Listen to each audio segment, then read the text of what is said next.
Let's return to This Week in America. Here's your host, Rick Bratton.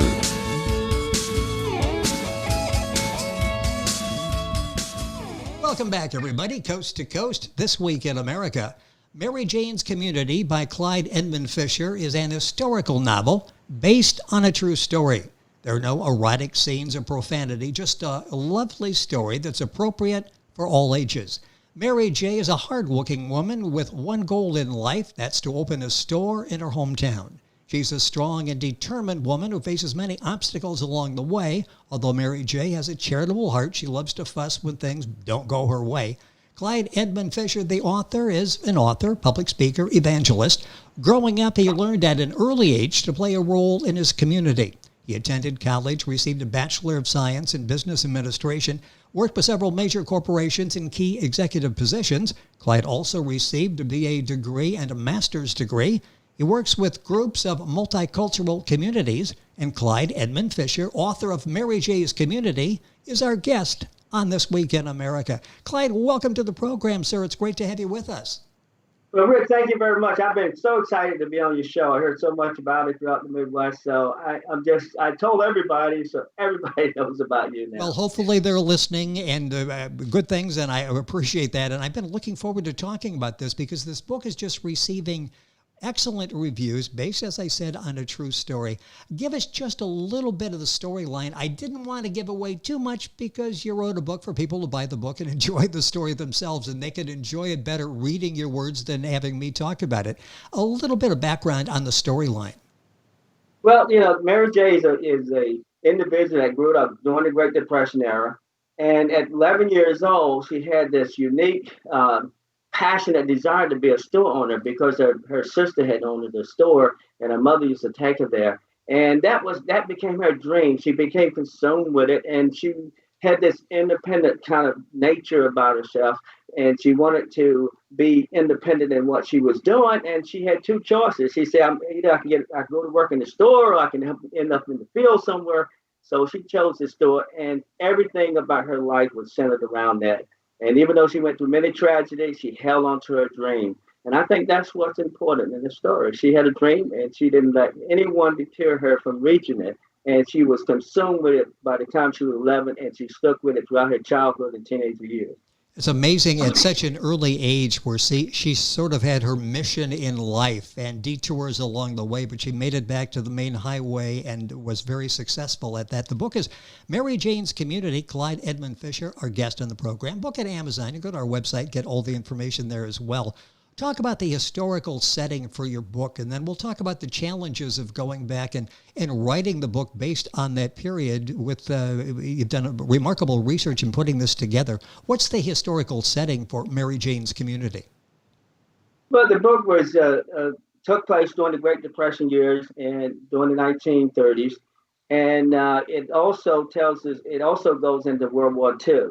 And during that particular time, of course, it's so much. People look at that book and they say it's so much parallel to what we're going on today, because Mary J. was born in 1919, and we had the pandemic of that era, 1918, and then we had the Great Depression, and then we had World War II. So she was going through some of the similar things that we were going through, but the idea was that she held on to her dreams and what she was doing during an era that was tremendously tough. 25% unemployment, all the things that we hear today, you can hear about the Great Depression and even worse.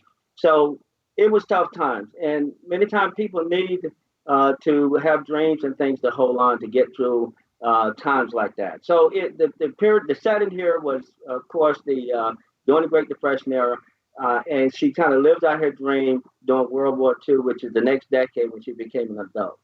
It's interesting as we talk about the book, how has the community of today changed from the historical time that your book was written?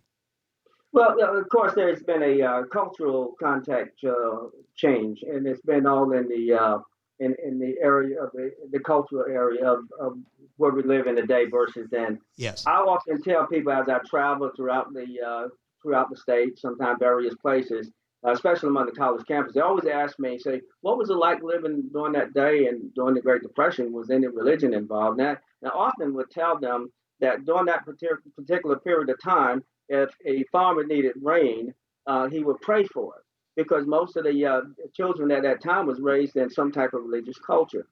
Today, most of the children today are raised in some kind of technological culture. You know, they have their cell phones and they have the computers and they have their Facebook and all these different kind of things they're dealing with today.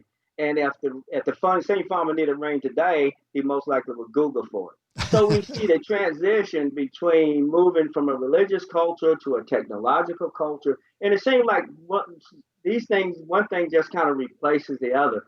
And of course, in the old culture, they had more contact with their community. There was more and involvement with each other in their community. And in a technological culture, we have this kind of outpost where we kind of just get involved through, through the various electronic equipment that we have today. So we see these changes. And I tell the old people, I say, look, you shouldn't be afraid of technology, and I try to tell the young people you shouldn't be afraid of religion. They both play unique goals in our culture. Just again, one of the themes that Clyde talks about in his book, Mary Jane's Community. The book's available at Amazon, wherever books are sold. Just an excellent job in writing the book, telling the story, outstanding character development. Clyde's writing style is engaging. It's a very easy read, and we'll bring up, besides following the story, you can make some comparison to what's happening in society today. I mentioned this was based on a true story, and for some reason this inspired you to write the book. The story resonated with you. What was the inspiration to write the book, Mary J's Community? You know, I love that question. I love when people ask me that question.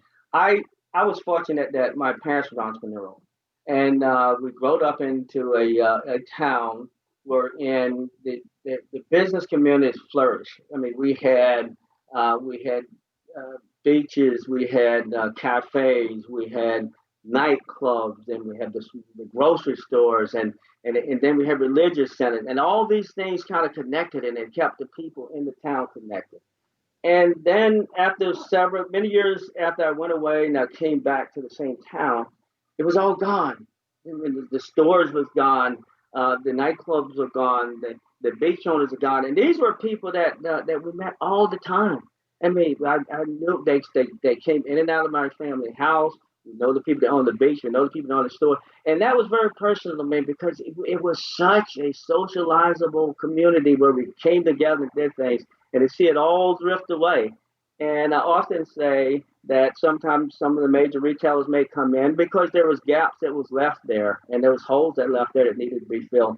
And so I was inspired because I felt like these people needed to be heard. They had done significant things. They had put together a wonderful community. They took care of each other during the Great Depression and World War II era. And they built marvelous businesses, even though many of their children did not want to continue those businesses. So they was left and made them run down. But they made a tremendous living off the business, and they really inspired. And I think there was a generation that drifted away, and then by the time it got to the next generation of their children, they didn't know anything about it at all. They didn't even know businesses exist there. So recapturing this story enlightened a lot of people about their foreparents and what had happened in some of these smaller communities. And as you read that, those of us in my age bracket suddenly think back to our days growing up, going down Main Street and having all of these stores with maybe parents of kids you ran around with that owned those stores, or maybe you had friends, relatives that ran the stores. And really the only chain store I can remember is the local hardware store that sold chains. I mean, you didn't have that then. It was all local people that owned it. It's a time with great memories that you bring to life in the book, Mary J's Community. Let's talk about Mary J, because the readers really love her personality. She's very relatable. Talk about her personality and why she was so passionate, despite all of these obstacles, to become a store owner. Well, Mary J was a kind of really a neat person because even when she was little, she had this little thing. She always wanted to control things. She always wanted to be out front leading things and doing things. And regardless of what she was doing, she always had her attitude. She had this big attitude about the way she liked to do things, but she always had a big heart. And she wanted to be independent. She wanted to do something on her own. She wanted to be in control of more control of her life.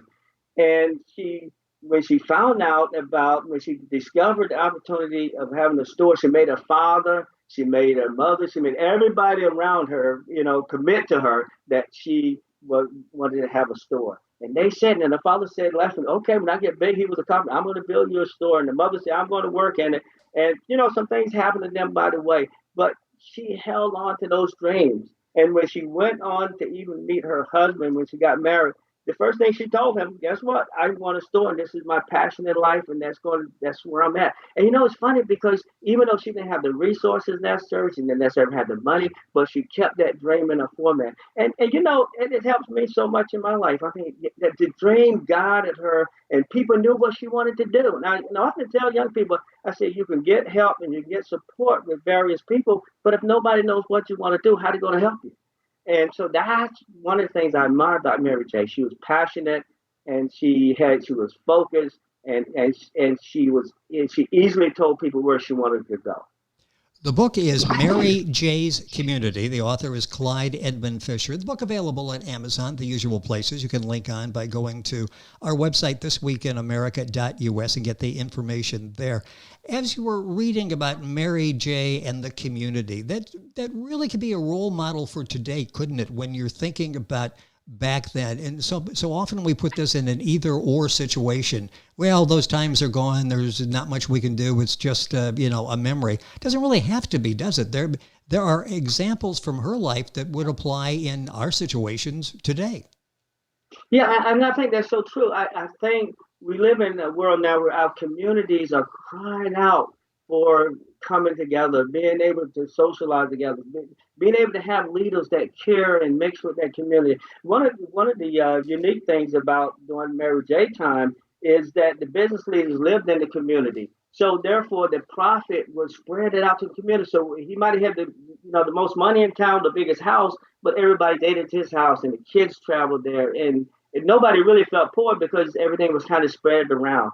And also in that culture, the family, they had like vegetable gardens, and they had apple trees and pear trees, and so everybody had something that they wanted to share and help with each other. So yeah, it's so much we can learn from this story about Mary J, about bringing together a community, bringing together dreams, not only for yourself, dreams that also can help your community, that can inspire your community. And those, guess what? When those kids growed up that lived in that town, they stopped by Mary J's store before they went home to their mama when they came home. That's that was the kind of community that you had. That's how business leaders brought a lot to this community. And to see that all gone, they lost a big connection, because even if they didn't felt loved home, they felt loved when they go to see her.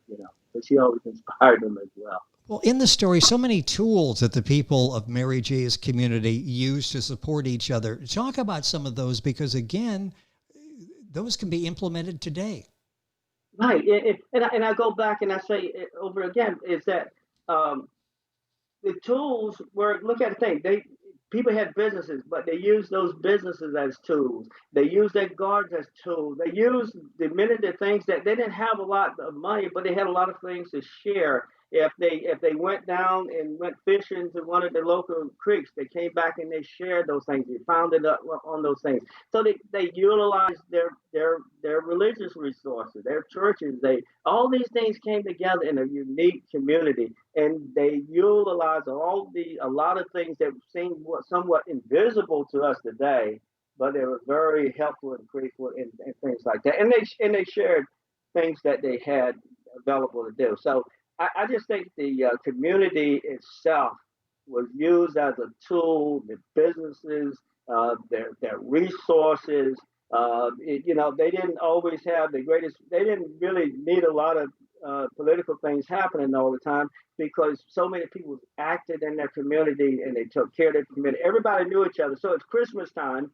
If people had lack or didn't have food or something, Mary J, many of the community get their trucks around and they go around and make sure that people had those things. They make sure that people had those resources and things like that. So it was a community that was able to take care of itself, even though it was going through difficult times. And there was not a lot of government resources available to them, but the community came together and they filled the gap that many times they wasn't able to get outside their community. And that's why you have so much love in this community, because they utilized the things that they had, whether they're transportation system, whatever they had, they utilize it to connect with each other and make their community better.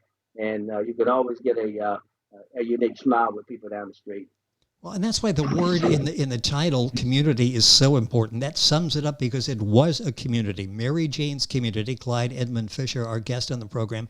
A couple minutes left in the program. I want to go back to Mary Jane and talk about her childhood, because there was obviously something there that inspired her to be a store owner and to pursue this as she went into adulthood. That drive was just as strong when she was going into adulthood, teen years, early 20s, that period, as it was when she was an 11, 12-year-old girl. What was it about her childhood that really instilled this in her, where it wasn't just a dream, it was sort of like a goal that she had in mind? Well, I think one of the things, she had support. First of all, her parents and her aunt saw that she had this wonderful passion for the store business, and they supported it. For example, her mother would say, on this coming Saturday, Mary J., we're going to take you down your Aunt Loretta's store, and you'll be able to work there and do whatever you want to do. But when she got to the store, her Aunt Loretta would say, all right, this is my helper for the day. She would let her run things behind the store, help her with customer, restock. They let her play and enjoy, so they supported her. They encouraged her. And she had such, this became such a healthy environment for her to live in. And I think that's the key. If you find a child that has a unique dream, you need to, if you can find support within the community, within their family, someone that's helped stimulate that dream, they'll bring it back. She brought it back to the community 100 times, 100 folds. I mean, through her giving, through her store ownership, and to help people survive the Great Depression years. I mean, so people like that often give back. So I think it's when you find children like that have that unique dream, sometimes it's better instead of poking fun at them is to encourage them and give them opportunity. And she was supported by her parents and her aunt and letting her do that. I mean, and people always laughed when they saw her running around trying to play store, but they supported her. Yes. I mean, even for example, her father built her a little playhouse. So when she got back to her little playhouse, she called all the neighborhood kids there, and she would put her candy out. And she would play store with them coming out there, and everybody knows she wanted a store. And they get mad when they say, "You got to have customers, so you got to treat us right." But everybody knew her dreams and what she wanted to do. And she fulfilled those dreams. A minute or so left in the program. Would like to ask you about the impact it had on you. Obviously, the initial story when you heard it, as I say, resonated over the years, and then writing the story, going back and developing the characters and telling the story. I sense from your passion, the smile on your face as you're telling the story, this really has been life-changing for you, hasn't it? Yeah, because what it happened to me, I'm like everybody else. You start out of a dream. You have things you wanted to do. I always liked business and things of that nature that I wanted to do. And it's funny. I'd done some undergraduate work at school, and then late in life, I said, I want to do other things. I want to write. I have other things I wanted to do. So I end up late in life going back to school and doing things when other people have, was kind of giving up and say, hey, it's too late to do anything. Because Mary J.